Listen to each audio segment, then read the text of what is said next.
आज हम लोग क्लास 10 की साइंस की पढ़ाई करेंगे और जो आपका साइंस है उसका जो एंशिएंट बुक है उसमें जो चैप्टर नंबर 10 है क्या है, प्रकाश परावर्तन और अपवर्तन। इसी के हम लोग पार्ट नंबर 18वें पार्ट के हम लोग आज क्या करेंगे, पढ़ाई करेंगे, ठीक है। अब 18 पार्ट क्या हिसाब मान लगा सकते हो कि कितना डिटेल्स आपको पढ़ाया रहा है। छोटा छोटा ही वीडियो बन रहा है लेकिन उसमें एक टॉपिक को बहुत क्या किया जा रहा है, डिटेल्स से बताया जा रहा है आपको। जैसे आज ही का जो टॉपिक है वो क्या है, अपवर्तनांक, ठीक है। आज का जो टॉपिक है अपवर्तनांक है। अपवर्तनांक वैसे तो बहुत छोटा टॉपिक है, इसमें ज्यादा जानने की जरूरत नहीं है, लेकिन अगर आप चाहते हैं कि आप ऑब्जेक्टिव एग्जाम में अच्छा से बना लें और इसके बारे में कंप्लीट नॉलेज आपको चाहिए, इसका न्यूमेरिकल्स जो आंकिक प्रश्न होता है वो अच्छे से बना लें, ठीक है, तो इसके लिए आपको कंप्लीट नॉलेज चाहिए।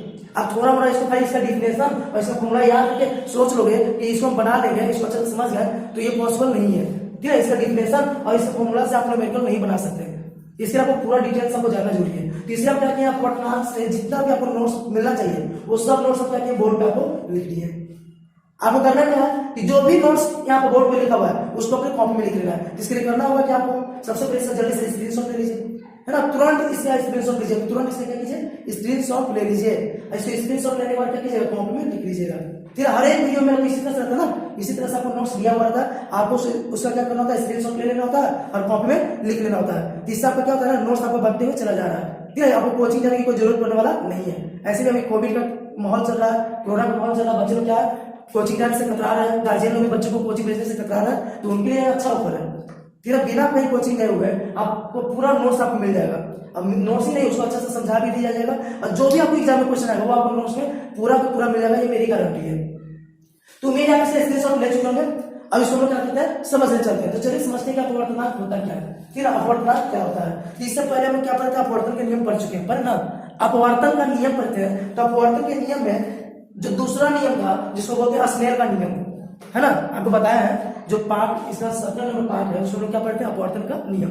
तो अपवर्तन के नियम में दो नियम होता है, तो जो दूसरा नियम था उसको हम लोग क्या बोलते हैं, स्नेल का नियम। और उसमें हम आपको ये बताए थे कि किसी भी दो माध्यम के लिए क्या बताते हैं, ध्यान से सुनिए, हम इसे पिछले पहले बता चुके हैं। किसी भी दो माध्यम के लिए, किसी विशेष रंग के लिए, ठीक है ना, आपतन कोण की छाया और अपवर्तन कोण की छाया का अनुपात एक नियतांक होता है, ये आपको बता चुके हैं। इसी को बोलते हैं स्नेल का नियम, लेकिन वही बात यहाँ पर लिखा हुआ है। तो सर यहाँ छोटा प्यार है, यहाँ पर पहले इसलिए है क्योंकि आपको ये बता चुके हैं, पहले आप अच्छे से समझ लोगे, ये समझो पहले। तो क्या हम बताया था आपको, स्नेल के नियम में या अपवर्तन का दूसरा नियम में यही बात बताते हैं कि किसी भी दो माध्यम के लिए आपतन कोण की छाया और अपवर्तन कोण की छाया का अनुपात एक नियतांक होता है, बस इतना ही बताया था आपको। और आज इसी में लेकर जो देखो उसी नियतांक को क्या बोलते हैं, अपवर्तनांक। वही जो नियतांक होता है ना उसी को बोलते हैं अपवर्तनांक, यानी यही आपतन कोण की छाया और अपवर्तन कोण की छाया का अनुपात क्या होता है, एक नियतांक, जिसको बोलते हैं अपवर्तनांक।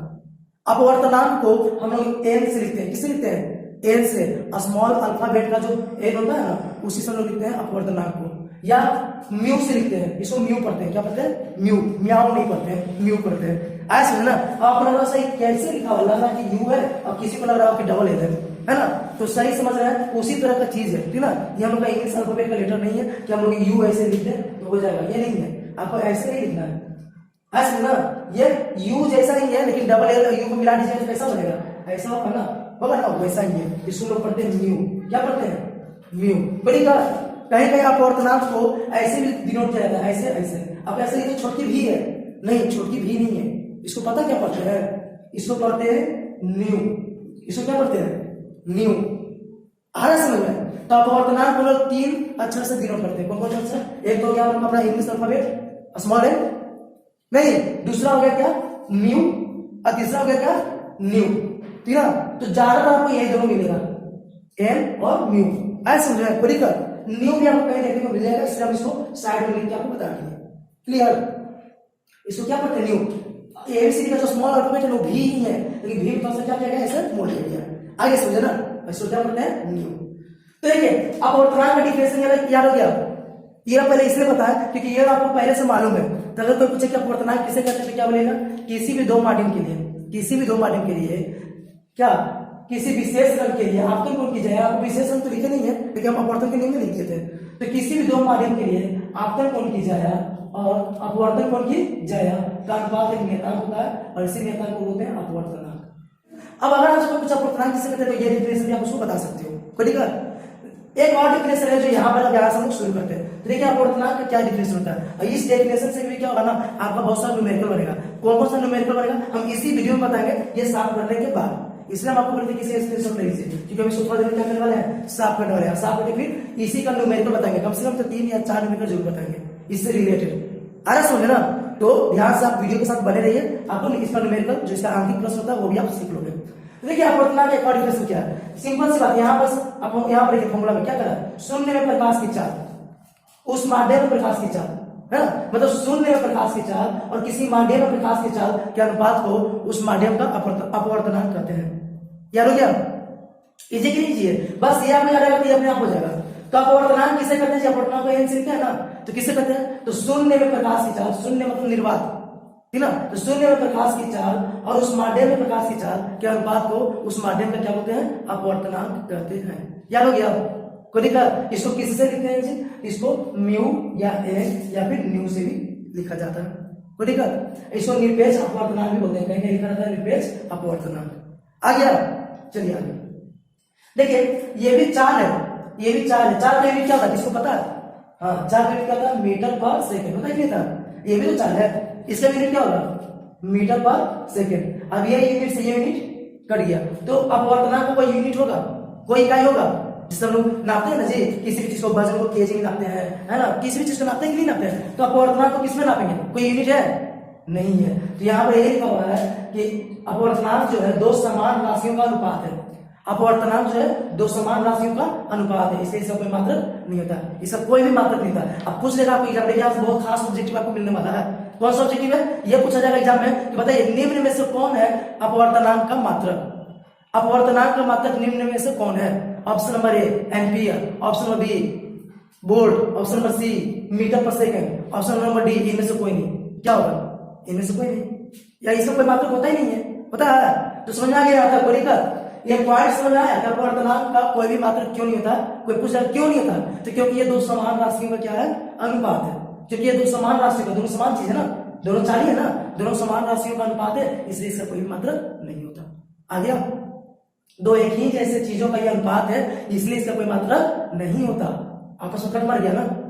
चलिए आगे आगे बढ़ा कि किसी भी पदार्थ का जो अपवर्तनांक होता है, यहाँ पर से इसे तो पता चलेगा कि अपवर्तनांक का कोई मात्रक नहीं होता। कोई दिक्कत? आगे किसी पदार्थ का जो अपवर्तनांक होता है वो आपतन कोण पर निर्भर नहीं करता, आपतन कोण पर निर्भर नहीं करता। आपतन कोण कितना है, कम है, ज्यादा है, इसमें उसमें कोई प्रभाव नहीं पड़ने वाला, ठीक ना।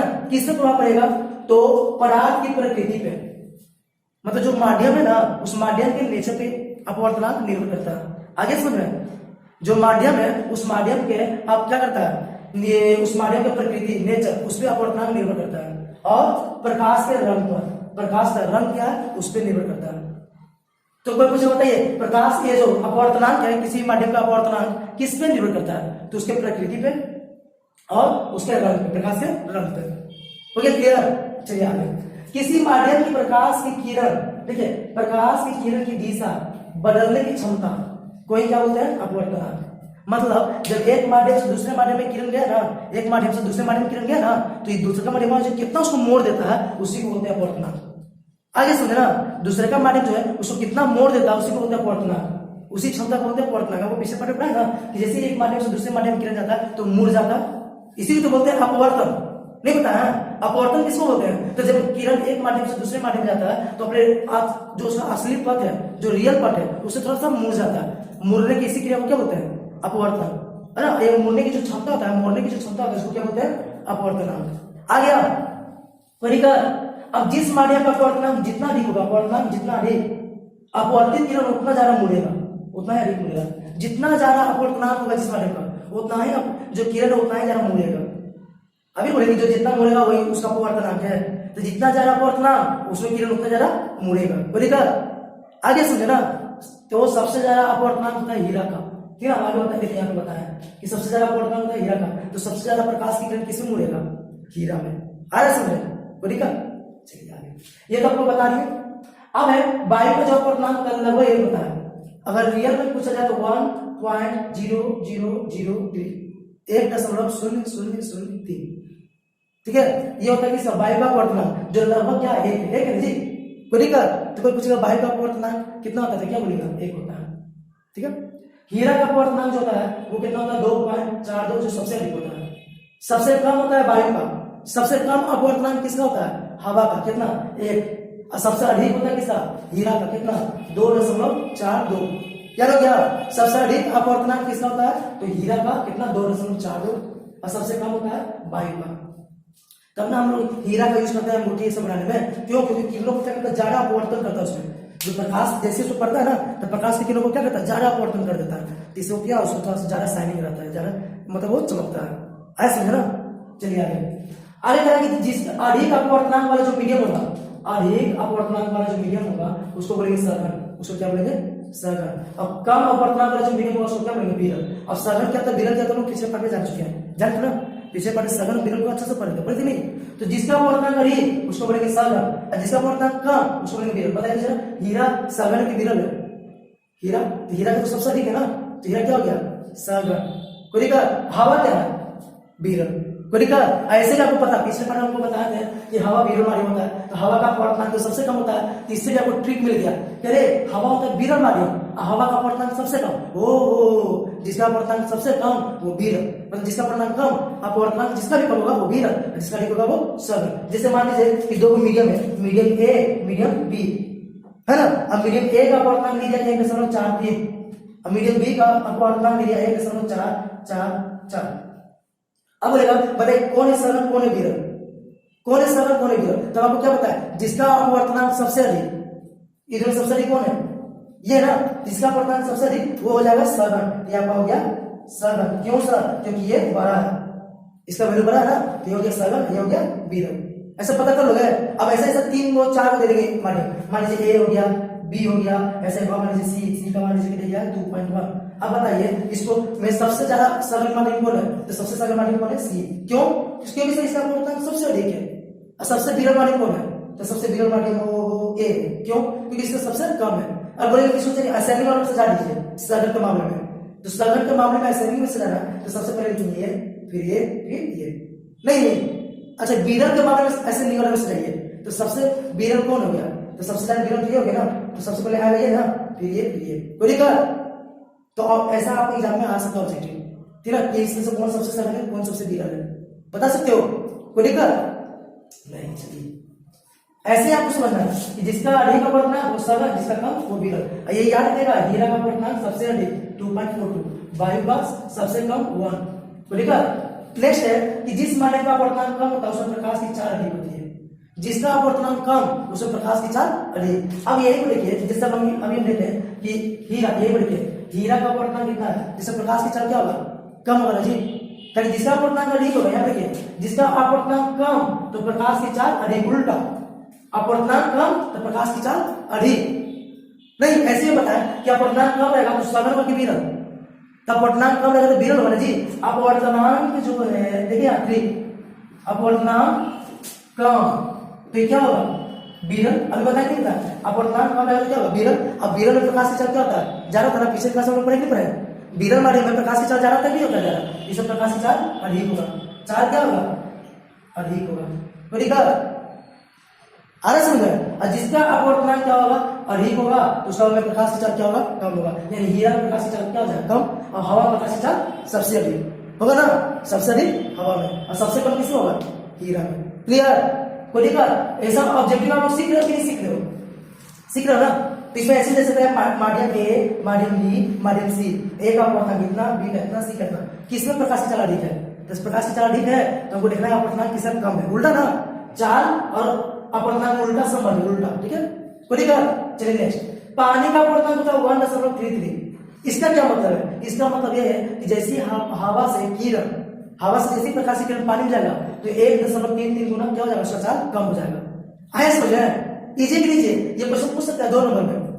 क्या पूछेगा कि बताइए हीरा का अपवर्तनांक 2.42, इसका क्या मतलब है? तो क्या लिखिए, इसका यह अर्थ है कि जैसी प्रकाश की किरण हवा से हीरा में जाएगा, हवा से हीरा में, शून्य से हीरा में जाएगा तो उसकी चाल 2.42 गुना कम हो जाएगा। सब यही लिखना है, जो है उसका गुना कम हो जाएगा। याद हो गया? कोई दिक्कत? आया समझ ना? तो इस मान लीजिए कि किसी माध्यम का अपवर्तनांक जो है 1.3 है या 1.37 है। इसका क्या अर्थ है? तो देखिए इसका अर्थ यह है कि जैसी प्रकाश की किरण थी ना हवा से माध्यम ए में जाएगा, हवा से माध्यम ए में जाएगा तो उसकी चाल कितना गुना कम हो जाएगा। याद हो गया? अब ऐसा पूछ लिया, हो गया? कोई दिक्कत? समझा ना? बस अब ये रखना कि इतना गुना कम हो जाएगा। क्या कम हो जाएगा? वजन। अरे चाल। क्या कम हो जाएगा? चाल। समझा? किसका चाल? मेरा, प्रकाश की चाल। क्लियर? समझा यार? अब आगे देखिए, दो माध्यम का जो अपवर्तनांक होता है, जैसे आप अपवर्तनांक पढ़ रहे हैं अभी, तो दो माध्यम का जो अपवर्तनांक होता है उसका जब अनुपात निकालेंगे तो उसको बोलते हैं अपेक्षिक अपवर्तनांक। क्या होते हैं? अपेक्षिक या सापेक्ष। मतलब दो माध्यम का जो अपवर्तनांक होगा, दो माध्यम का जो अपवर्तनांक होगा उसके अपवर्तनांक को क्या बोलते हैं? अपेक्षिक या सापेक्ष, उसके अनुपात को। कोई दिक्कत? जैसे माध्यम दो का माध्यम एक के सापेक्ष अपवर्तनांक, जब भी इसको लिखना है तो सिंबल में ऐसे लिखेंगे। किसका लिखना है? एक के सापेक्ष। देखना इसको आपको, देखिए के सापेक्ष, के सापेक्ष। किसके सापेक्ष? एक के ना। जिसके सापेक्ष रहेगा वो पीछे लिखिएगा, जिसके सापेक्ष रहेगा वो पीछे, अब बाकी दूसरा जो रहेगा वो आगे। अरे जैसे कि कांच का हीरा के सापेक्ष, हीरा के सापेक्ष, इसको कैसे लिखेंगे जरा सोचिए तो जरा। कांच का हीरा के सापेक्ष, तो पहले तो अपवर्तनांक को ये लिखते हैं। अब किसके सापेक्ष? हीरा के सापेक्ष। जिसके सापेक्ष है वो किधर? इधर ना। तो हीरा को लिखे डी से, डी फॉर धर्मसा, नहीं डी फॉर डायमंड, डायमंड में हीरा। अब बचा कौन? कांच ना। कांच को लिखेंगे जी फॉर ग्लास। तो आया से लिख रहे हैं। अब इसका फॉर्मूला क्या हो जाएगा? इसका फॉर्मूला हो जाएगा कि जो पहले है वो ऊपर जाएगा, तो एन जी ऊपर और एन डी नीचे। मतलब जो कांच का अपवर्तनांक है वो ऊपर और हीरा का अपवर्तनांक है वो नीचे। इससे आप न्यूमेरिकल बना पाएगा। अरे समझे ना? हम इसके तुरंत बाद आपको न्यूमेरिकल बताएंगे यहाँ पर, इससे और उससे दोनों से बताएंगे। पर ये समझिए बहुत खास है, बहुत बच्चों को इसमें कंफ्यूजन है। हम आपको एक ट्रिक से कंफ्यूजन दूर कर देते हैं। के सापेक्ष जो जिसको बोला जाएगा के सापेक्ष, वो पीछे लिखाएगा। कहाँ लिखाएगा? पीछे और नीचे। यहाँ पर जो आगे लिखाएगा वो ऊपर, जो पीछे लिखाएगा वो नीचे। क्या हो जाएगा? जो आगे लिखाएगा वो ऊपर, जो पीछे लिखाएगा वो नीचे। अब बताए ना कौन पीछे लिखाएगा? जिसका के सापेक्ष बोला जाएगा वो के सापेक्ष होगा, पीछे लिखाएगा या फिर नीचे लिखाएगा। आ रहा है समझना? जैसे हीरा के सापेक्ष, तो हीरा क्या हो गया? पीछे लिखा गया ना। अगर बोला जाएगा कांच के सापेक्ष, यहाँ पर था कांच, यहाँ पर था हीरा, तब बताया क्या करते हैं? तो कांच बोलिए कांच के सापेक्ष ना, तो कांच कहाँ जाएगा? पीछे ना जी, हीरा आगे, और जो आगे वो कहाँ जाएगा?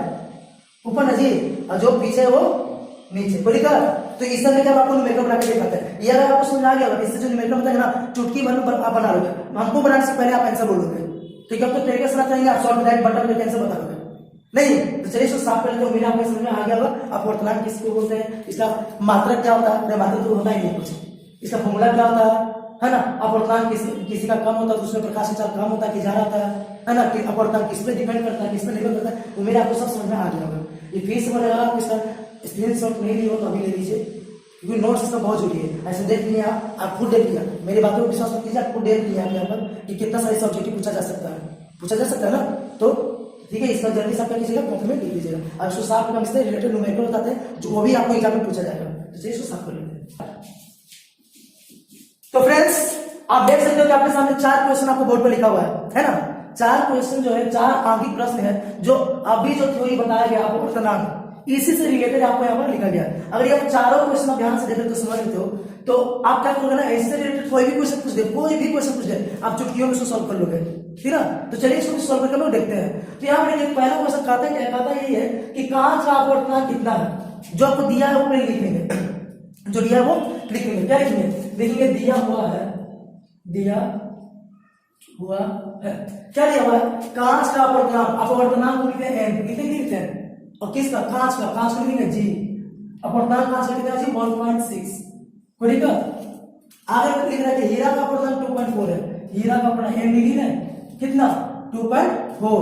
अब यहाँ पर आपको बात नहीं करना है कि सर आपको हीरा का बताया था 2.42 और यहाँ पर क्वेश्चन लिखा हुआ है 2.4। आपको जो क्वेश्चन दिया हुआ है ना, आपको वही वैल्यू लेकर बनाना है। अपना खुद का दिमाग मत यूज कीजिएगा। हाँ, अगर वैल्यू नहीं दिया है, जैसे हम लोग जानते हैं कि प्रकाश की चाल होगा 3 × 10⁸ मीटर पर सेकंड, ये नहीं दिया है तो अपना वैल्यू यहाँ पर लिख सकते हैं 3 × 10⁸ मीटर पर सेकंड। कोई दिक्कत? लेकिन ऐसे दिया रहता है ना, दिया रहेगा ये यूज कर सकते हैं, लेकिन ये सब अपने मन से नहीं लगा सकते। कोई दिक्कत? हमको ये तो निकालना है ना। तो चलिए यहाँ हीरा का अपवर्तनांक आपको लिखा है, कांच का लिखा आपको कितना? 1.6 लिख दिया हमने। हीरा का कितना लिखा? 2.4 लिख दिया हमने। अब कह रहा है कि सापेक्ष निकालना है। सापेक्ष अपवर्तनांक को लोग कैसे लिखते हैं जी? अभी थोड़ी देर पहले यहाँ पे बताया था। किसका? देखिए किसका सापेक्ष तो लिख रहा है कांच के सापेक्ष। ध्यान से देखिए, कांच के सापेक्ष। तो हम क्या बोलते हैं? ये आपको लिखना है के सापेक्ष, ये ट्रिक बताते हैं। ध्यान से सुनिए, आपका ट्रिक यहाँ पे है कि के सापेक्ष लिखना है। जिसका सापेक्ष रहेगा वो पीछे लिखिएगा। क्या लिखिएगा? पीछे। कांच, तो कांच को पीछे लिखेंगे जी। बच्चा कौन है? हीरा ना, हीरा। आगे लिखा जाएगा डी, डी फॉर हीरा, डायमंड नहीं। चलिए, तो अब हम क्या फॉर्मूला बताए थे? फॉर्मूला भी हम यही बताए थे कि जो पहले रहेगा वो ऊपर, जो पीछे रहेगा वो नीचे। बताए थे नहीं बताए थे? बताया था ना। अब एन डी का वैल्यू आपको मालूम है 2.4 और एन जी का वैल्यू मालूम है आपको 1.6। नहीं, अब इसको आप सॉल्व करो तो क्या होगा? ये दशमलव हटेगा तो यहाँ पे क्या हो जाएगा? 10 हो जाएगा। ये भी दशमलव हटेगा तो यहाँ पे क्या हो जाएगा? 10 हो जाएगा। ये 10 से 10 कर दिया।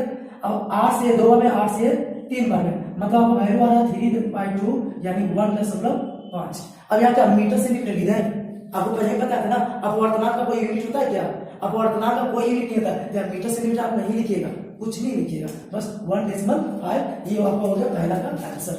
क्लियर? बहुत हार्ड है ना, बहुत इजी है। नहीं, अब चलिए लोग चलते हैं क्वेश्चन नंबर 2 की ओर। अगला जो क्वेश्चन है उसके हम लोग बढ़ते हैं। इसमें कहा क्या है? प्रकाश जो है हवा से कांच में जा रहा है। चलिए, अच्छी बात है, जाने दीजिए। तो क्या इसका अपवर्तनांक 1.5 है? किसका? कांच का। तो कांच का अपवर्तनांक मतलब एन जी है 1.5। कोई दिक्कत? आप पहले लिख दीजिएगा, दिया हुआ है, कैसे लिखेगा वैसा आप लिख लीजिएगा। तो कांच का अपवर्तनांक कितना लिखा हुआ है? 1.5।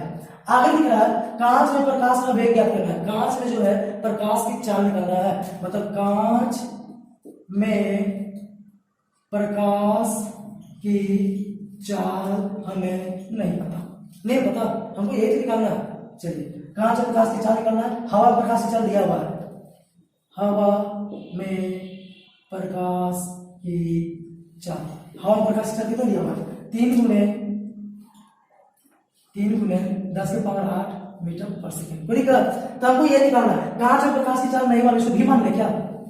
कोई दिक्कत? ऐसे चाल को भी मान के चलते नहीं चलते हैं। आप पढ़ो ना, 9th क्लास में पढ़ोगे है ना, पहले पढ़ोगे। चाल को भी मान ले, कोई दिक्कत? कुछ भी मान सकते हो, आपकी मर्जी। ऐसे भी ज्यादा अच्छा रहेगा।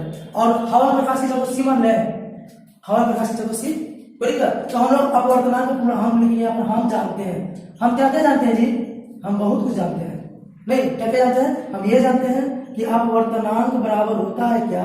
अपवर्तनांक बराबर होता है ये शून्य में प्रकाश की चाल, शून्य में प्रकाश की चाल बटे उस माध्यम में प्रकाश की चाल। किस माध्यम में? जिसकी बात हो रहा है। बात यहाँ पर किसकी हो रही है? कांच की ना।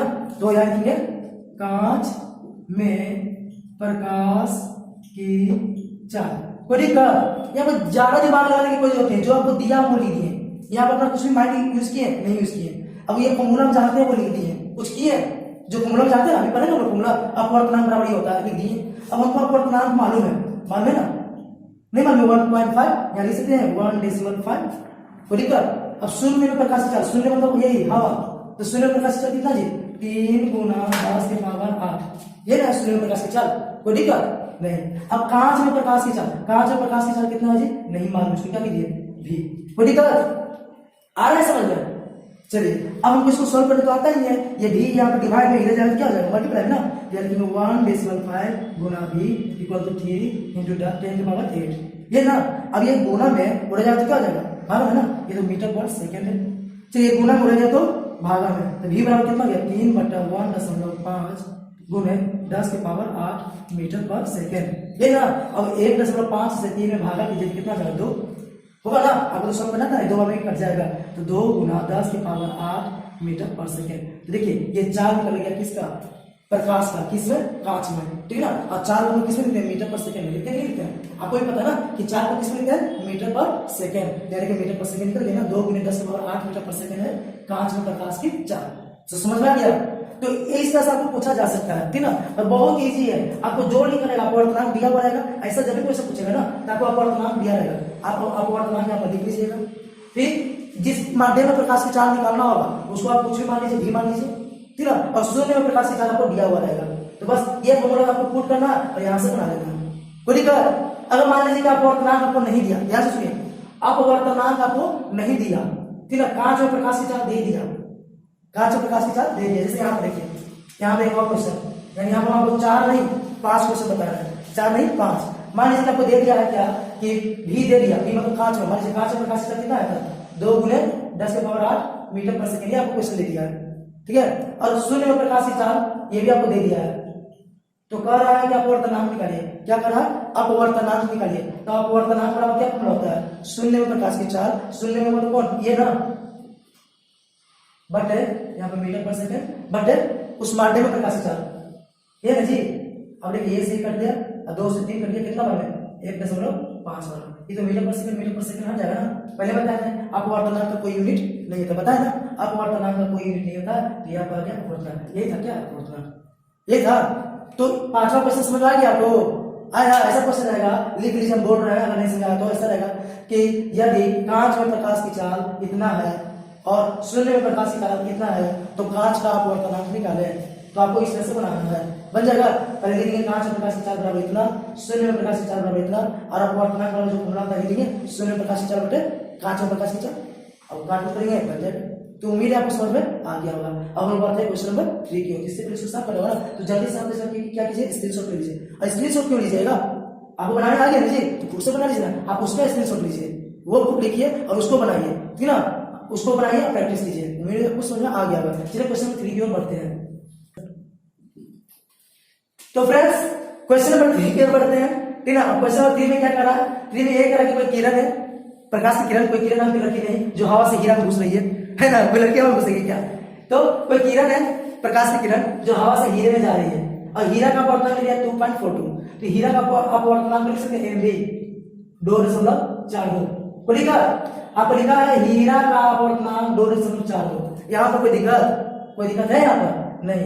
तो कहा कि हीरा में प्रवेश करने पर प्रकाश की चाल कितना प्रतिशत कम हो जाता है, प्रतिशत यहाँ पर है, आया समझ ना, प्रतिशत है, कोई बात नहीं, हम तो जानते हैं ना, क्या जानते हैं, हम यही जानते हैं कि अपवर्तनांक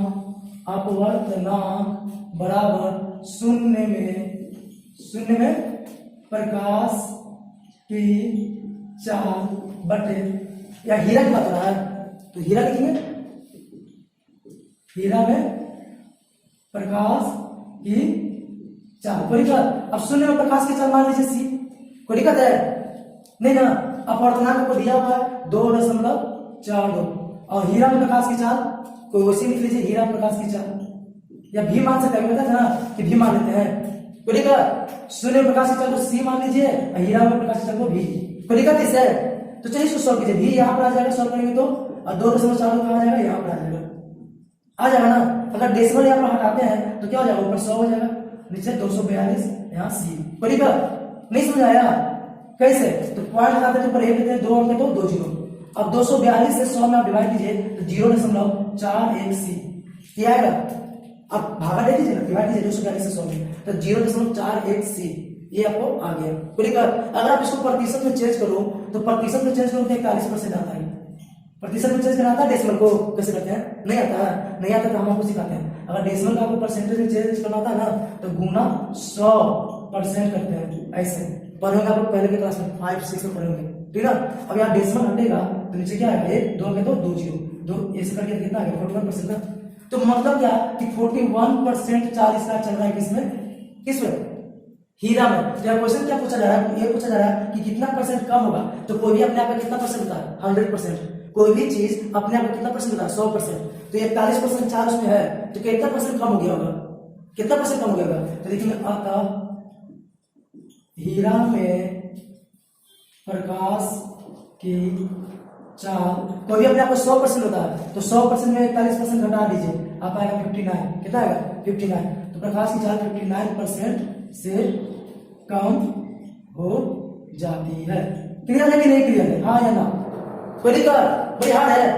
कुछ नहीं था, आपको जो दे दिया है अपवर्तनांक लिख दिए, अपवर्तनांक का पूरा जो होता है वो लिख दिया हमने, है ना। यहाँ पर 2.42 या C मान लिया, शून्य प्रकाश की चाल, इसको भी अभी भी यहाँ पर आ गया, यहाँ पर इसको सॉल्व किए थे 0.41C ये ना यार।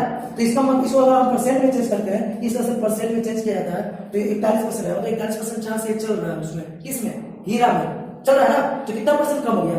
तो कोई भी अपने 100% होता है तो 100% में 41% उसका चाल चल रहा है तो बचा कितना? 59, यानी 59% ये क्या हो गया? कम हो गया।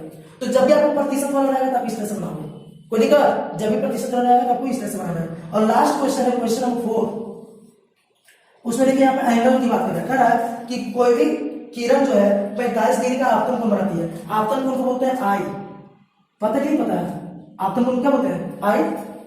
और तरह की 45 डिग्री का आपतन कोण बना के कांच में आपतित होती है, कांच पर जाती है, कांच के अंदर जाती है, और कांच का अपवर्तनांक दे दिया √2। कांच का अपवर्तनांक इसको एनजी लिख सकते हैं √2, बोलेगा कांच का अपवर्तनांक √2।